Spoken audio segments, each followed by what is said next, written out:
This is TWiT. As we all know, the Galaxy Fold failed in the hands of Mark Gurman, Marques Brownlee, Steve Kovac,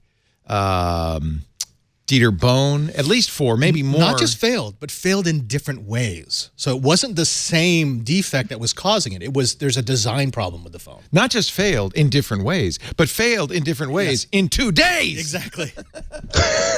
It's not really a good... And there were so many tech, people who were supposed to be reviewing this that just there was a small film over it that looked like a screen protector, but when you pulled it off, the total phone collapsed. Because that's apparently supposed to just be kept on the entire time, this tiny film. And of course, they didn't apparently in the box or tell the reviewers at any point, don't take the film off. They just thought they wouldn't. But obviously, apparently it's in the instructions somewhere in the book, which people are definitely reading. That makes sense to me because for us Asians, we always keep the plastic on everything. So, I mean, our phones are still working fine. I don't know what's the problem. Right. That's probably what... It's true. I don't want to stereotype, but that may well be what they were thinking in South Korea. Why would anybody remove that? I know. It's plastic. It comes from the factory. Why would you? My Samsung Galaxy S10 came with a screen protector. I don't like screen protectors, but it's pre-installed, factory installed. I immediately peeled it off. So I understand why reviewers who had already looked at the S10 said, oh, yeah, this is like the S10. And they just... Anyway, last week when we convened, there was some question about whether Samsung would still sell it. I actually pledged, I'm going to go buy it. Because I was really curious before it broke, in the few hours before they lost the phone, many reviewers reported this is actually better than you think. This is a very interesting way for a phone to work. A small screen on the front that you could just do notifications or make calls. But when you want more, you've got more by opening it up. I think I remember one reviewer saying, I get it now. And so I was prepared because I knew that they'd take it back if it broke. But I guess I'm not going to get the chance. The real question is, if we'll ever get the chance to buy a Galaxy Fold. AT&T weirdly sent out an email saying, oh, yeah, June 13th, we're going to have it. Samsung said, no, what do you say? But now I'm thinking maybe June 13th. Maybe Samsung's smart and saying we're not going to say a day until we figure out what's going on here. I mean, it's still interesting tech, and it's still something I'd love to get my hands on. But, I mean, the problem with the phone is what everyone thought was going to be with the phone, which is durability of a folding screen. It works great in the lab. It works great when you have someone there who's telling you how to use it. Now take that out and misuse it 1,000 ways, and will it still work? And of course not. But take it out and misuse it in one way, and it won't work. Dale Poco in our chat room said, you know what they should have done is put another film on top of that film saying, don't take off the next film. Yeah, then you get to peel one thing and feel satisfied. You get some peeling. Yeah.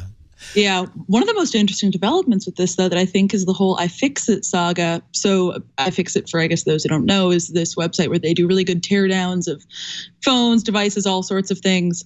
And they did a good teardown of it. And one of my colleagues, Luis Matsakis, had written about it specifically because they found some interesting things, kind of like that there was a kind of notch hole in it that maybe food or something could have fallen in eventually and messed up the phone. But within a couple of days of posting this review and teardown, they took it down from their main site and said that the person that I guess they had gotten it from had asked them to remove it, that they can't really say anything more, but that it is no longer going to be a published story, which I think is incredibly odd.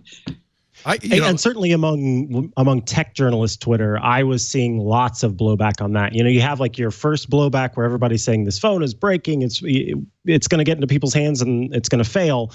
I saw so much criticism of Samsung and whoever this person was, you know, the partnership there, essentially pulling this excellent piece from iFixit. And that's just like, I think that Samsung has potentially done some harm for themselves in not just another way, but also in terms of their relationship with journalists and particularly those who consider sort of the traditional aspects of journalism and how we don't want to censor these good pieces by saying, oh, no, we're pulling that because we are taking back the phone.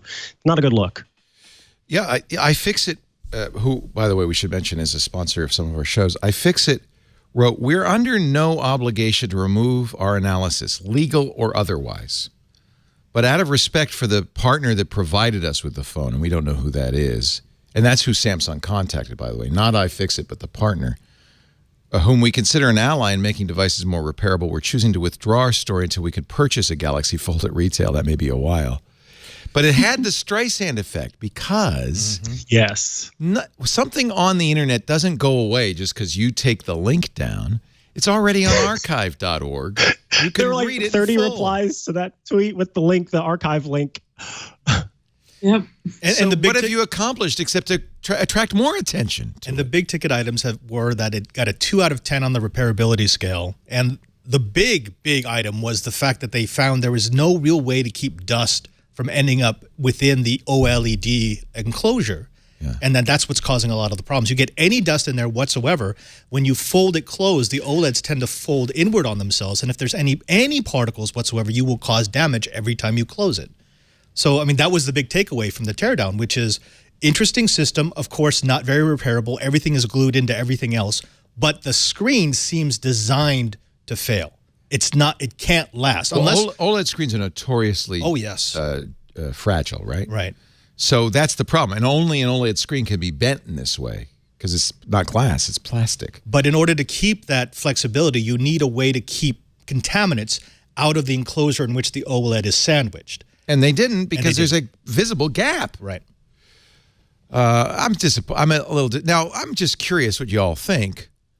Samsung's the #1 manufacturer of phones in the world. #2 goes back and forth between Huawei and Apple, but Samsung is big. I am a big fan of the Notes. I was from day one. I think this S10 is the best phone I've ever had. So I feel bad for Samsung. And I'm wondering, do you guys feel bad for Samsung, or do you think it serves them right? I mean, I don't feel bad for... Go ahead. Your turn first. I was just going to say, I don't feel bad for Samsung, but I feel bad for... Well, okay, I kind of feel bad for Samsung because I feel bad that the company has tried a new thing, and it is not, this to be innovative, to try something new, and for something like folding phones, which we've seen these reviewers say there is something to this.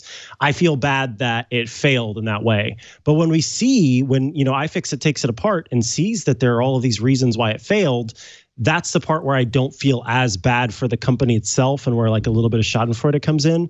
But in terms of a company stepping out and trying something new, yeah, it's kind of like a person who doesn't normally dance getting out on the dance floor. Yes. And you know what I mean? Give them a little pass. You're encouraging them, and you do want to give them a pass. They're biting their lower lip.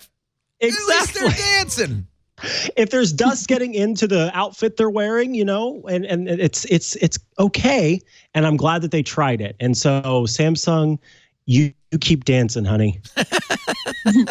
How about you, Paris? What's your reaction? Yeah, I mean, I agree. I'm happy that they tried this, but I'm also, Samsung's a large company. I'm more confused than anything that they would allow this to get to the stage where they're giving phones to tech reviewers and ostensibly going to roll it out soon, while the phone is clearly, as the iFixit review showed, has some serious issues with it.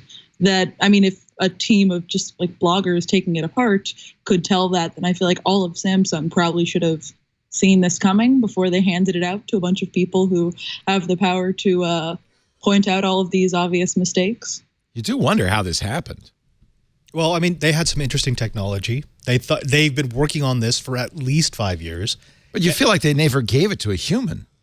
Well, they gave even their machine that tested the opening and closing was like very carefully balancing the pressure along all the edges, and give it to a 3-year-old child. Yeah. Yes, that's exactly right. Why is there no child trying this device out to see if it passes? Because no child should have a $2,000 phone. Okay, that's ever. A good point. Yeah. But look, here's the thing. This is not going to affect Samsung all that much because their billions of phones don't typically come from the top end that we deal with. Yes. They sell all of the almost feature phones. Yeah. Right. So I'm with you, Mike. I think this is a chance for us to see what might be possible. I want Samsung to keep doing this, even if it does mean more mistakes. $2,000 was a crazy price point, which meant that very few people were actually going to buy it except as status symbols. So, should they have waited? In hindsight, maybe a tiny bit, but It looked like an interesting enough product that people would pay $2,000 to get one. I would have.